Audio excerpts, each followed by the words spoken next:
I'd just like to say, before I get this video started, I'd like to thank my good friend John at Rad Relics. He sent me this train whistle. It's a lot for the railroad resellers types videos and shorts that I do. I just like to thank John for sending me this, thinking about it. I'm glad he enjoys that type of content. Now let's get ready for the video. Hello, welcome back to Hilo's World. This is a channel about eBay and eBay reselling. Today, what we're going to touch over the topic of some of the questions I really can't answer for you or give you a direct answer for. You'll kind of understand these. Some things you're going to have to make decisions on yourself. Kind of revolves around the word when. When is it best for you to do certain things and stuff like that? And you're just going to have to get some kind of feel for this. If you don't have a natural feel for some things, maybe reselling as a whole or going into business for yourself may not be the best idea. But I'm going to go over the topic today, break it up in parts, go over the things that sold over the weekend. As a whole, I'm very happy for January sales. This weekend's pretty decent. Most of it's kind of boring closed sales, so I apologize if some of this stuff kind of bores you a little bit. It's not exactly fun sales. It's not exactly sales that have 100% sell through rate. But there's still sales. There's still money going into my bank. A lot more is going into my account than going out right now because I don't buy a lot of inventory this time of year, so not a lot's going out spent on inventory. Anyway, enough said. Let's go over a couple solds here first. Of course, the easy ones we'll go over first here. A couple DVD sales. I am a sucker for sealed DVD, especially either at my bins or yard sales where they're like 50 cents or $1. This is Total Reality and Legion. This has Rick Springfield in it and stuff. Boy, this ain't around everywhere. We got a little over about $16 plus shipping out of this. This was a 75-cent pickup at my local bins. Sold here Priscilla DVD. This has got Guy Pearce and stuff like that, Hugo Weaving. About $9 plus shipping on that.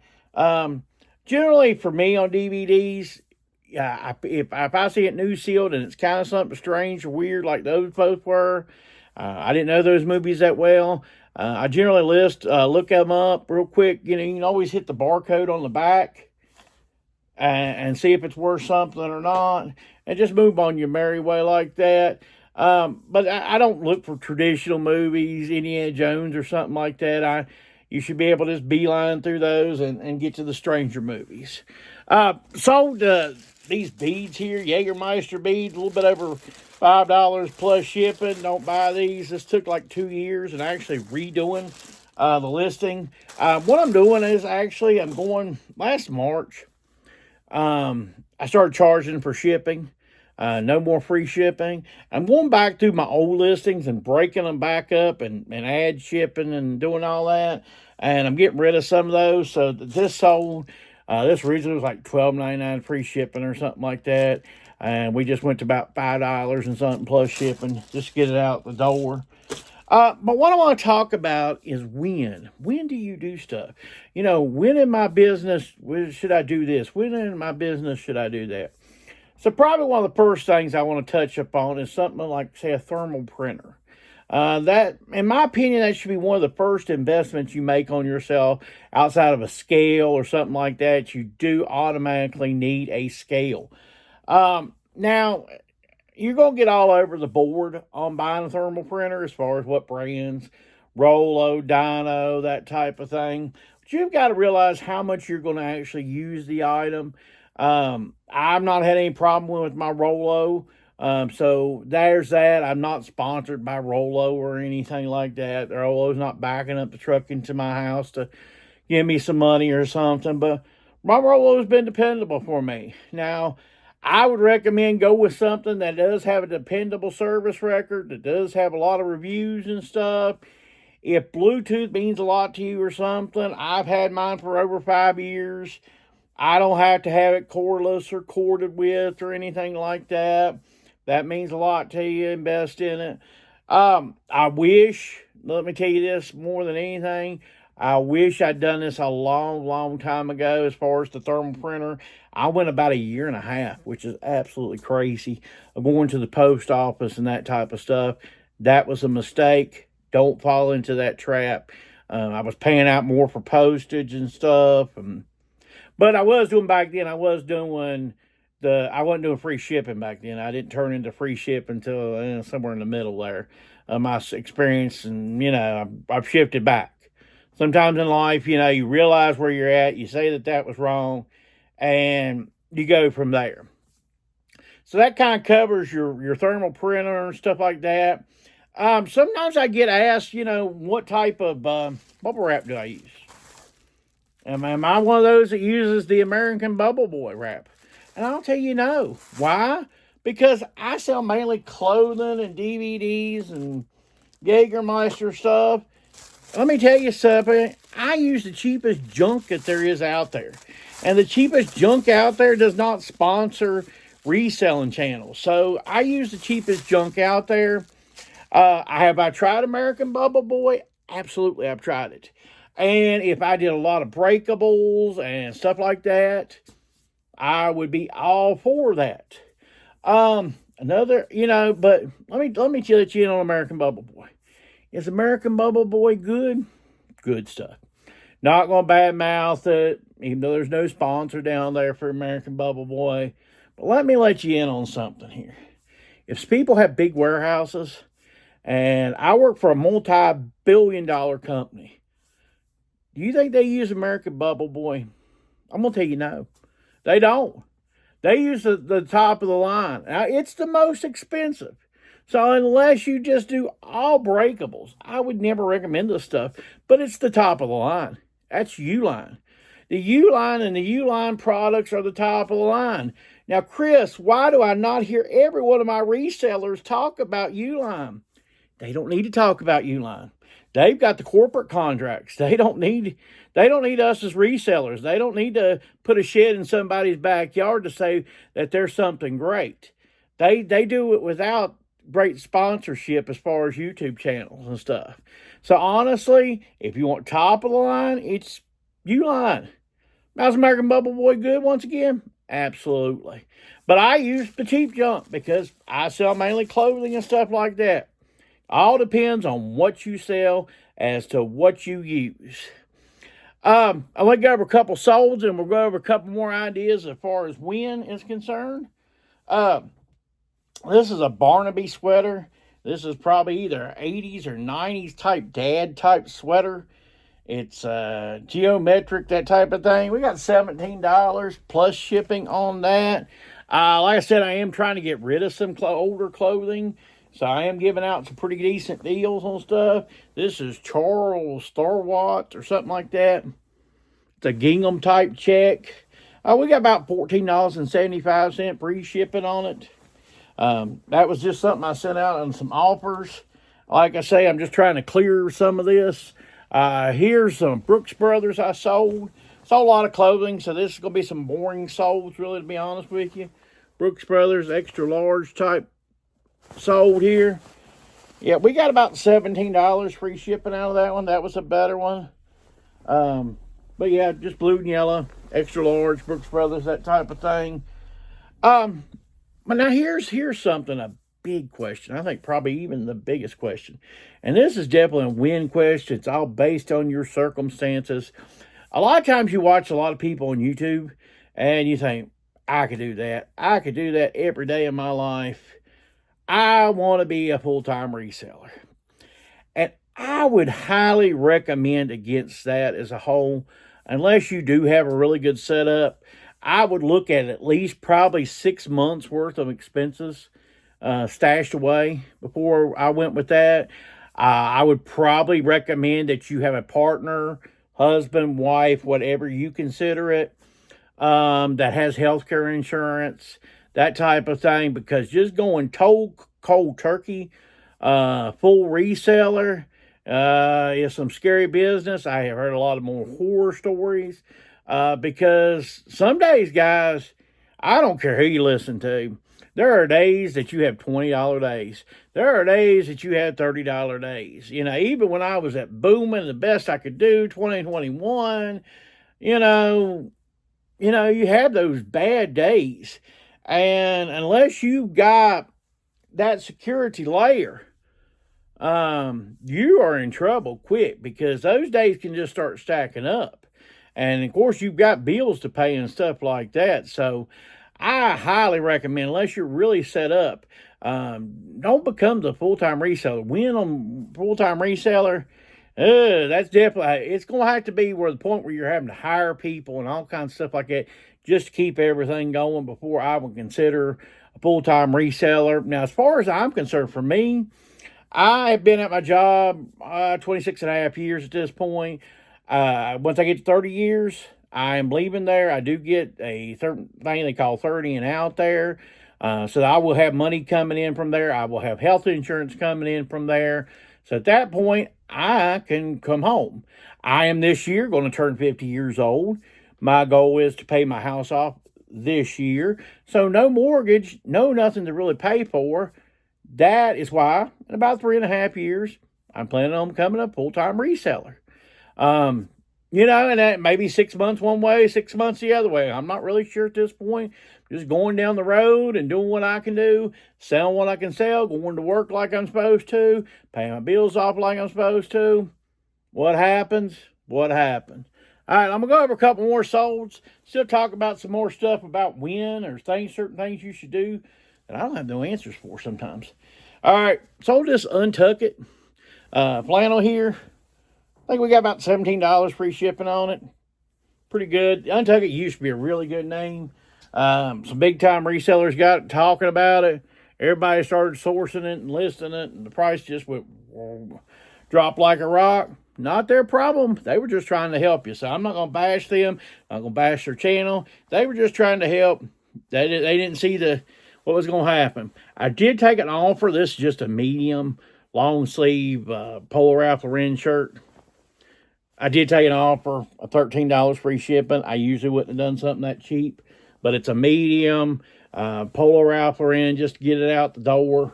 Like I said, right now on clothing, unless it's an odd piece of clothing or something that they don't make a lot of, I'm just trying to move through it, folks. I'm just trying to make my buck and go my merry way. So, also want to talk about this, okay? I have a full-size room here for my eBay. I keep a lot of my supplies downstairs.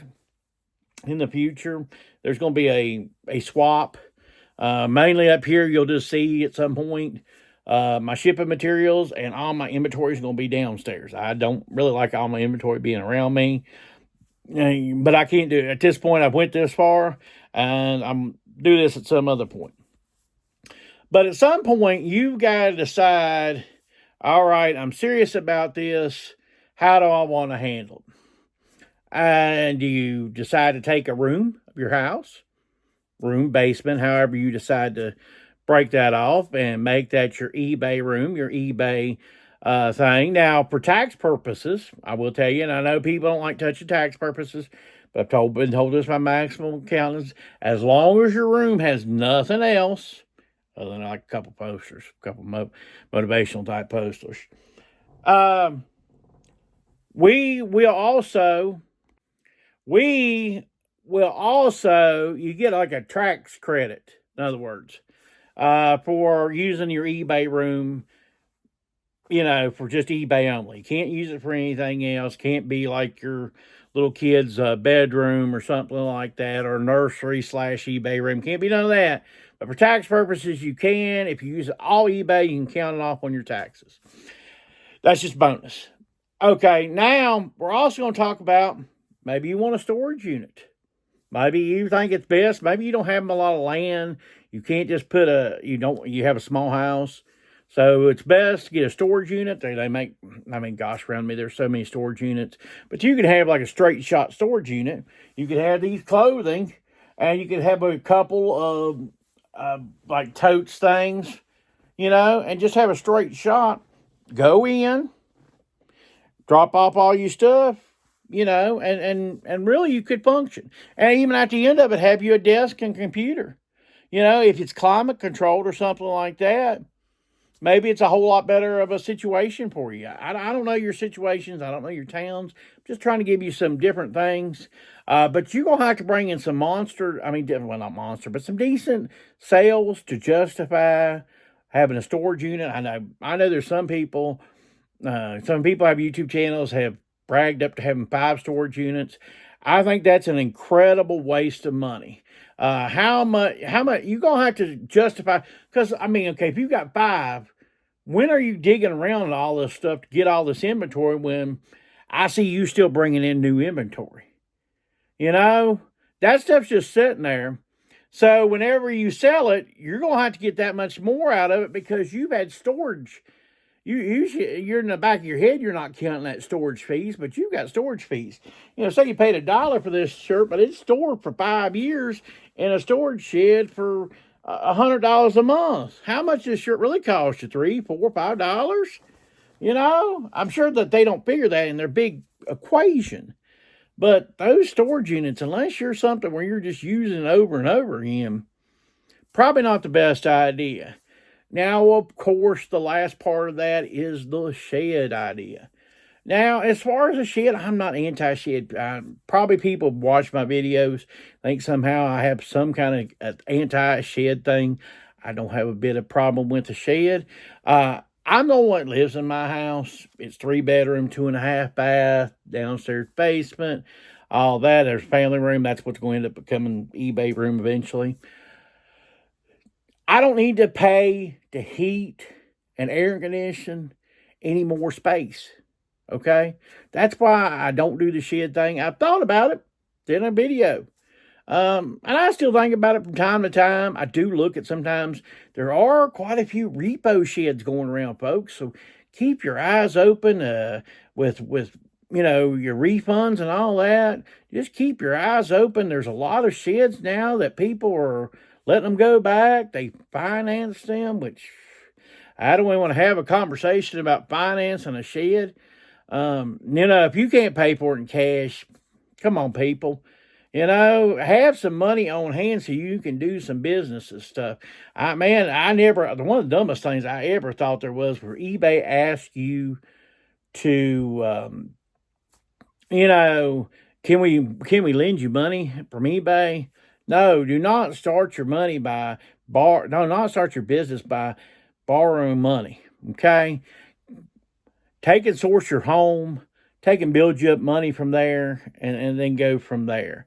But as far as, like I said, you're going to have to decide the wins. When do I buy a storage unit? When do I do a room? Do I do a shed? That's all you're going to have to ask those questions. Is it just getting to be too much? Then that's probably a good answer of, I need to be doing something about it. A couple more solds, and we'll just wrap up the video. We got Vineyard Vines here. This is just a crazy colored Vineyard Vines here. Triple stripe. Got the quarter zip going on. I think we got about $14 plus shipping on that. This is one of those I broke up into the price plus shipping, and it didn't take very long to sell. Sometimes I think buyers are intimidated by that big number, even if they do have free shipping. That big number kind of can intimidate them when you break it up to, say, 11 and 5 instead of 16. They see that as a more friendly number. So, just throwing something out there. And my last sold of the week that I'm going to go over here is a Peach State shirt. We got a little over $10 plus shipping on that. This was a Sunday pickup here. I didn't go over it here as far as full-time reselling is concerned. But one thing you've got to decide with the whole free time reselling thing, is it something you really wanted to do? I see full-time resellers now. The business has changed so much on what was a full-time reseller and say, even 3 years ago in 2021, when there was no Whatnot, there was no none of these other businesses, none of these, multiple platform type stuff. So, I'm not big on whatnot, okay? If that's what you want to do, if that's your dream to take and spend 3.5 hours selling some pound puppies or some bad Xbox One games, then more power to you. That's great. If you make money that way, if that makes you happy on a Wednesday night, but I don't want to be. I like listening to this stuff whenever I want to. If it's Saturday night and I'm watching a movie, or like right now Sunday night and I'm watching the game, and I can watch the game and list something, that's why I got into eBay. I didn't get into it, so I didn't get into reselling, so I could, have to answer to another corporation. Yes, eBay does kind of favor us if you list stuff more often, if you do what's right. eBay, yeah, it's going to support you. But the reason I got into reselling as a whole was so I didn't have to clock in and clock out. And, you know, is what your dream was? Anyway, I've rambled on way too long, and I apologize for the rambling sometimes. But I'm just giving you some things to think about because I didn't have the questions. I see questions like this sometimes, and I really don't have an answer for you. And there is no clear answer for you. You're going to have to analyze based on your situation what's best for you. If you like this type of content, please give me a like. Comment below and tell me what you think about, what type of questions do you think it takes a while to figure out? And subscribe to the channel. I appreciate all the new subscribers that come along every week. New subscribers, by all means, please drop me a comment and say, hey, I'm new. I like to get to know you and stuff like that. YouTube algorithm tells me that I have some channel subscribers and stuff in the UK and stuff. I never get a comment from any of my UK viewers or anything. So if you're out there from the UK, drop me a comment. Take care and have a great week.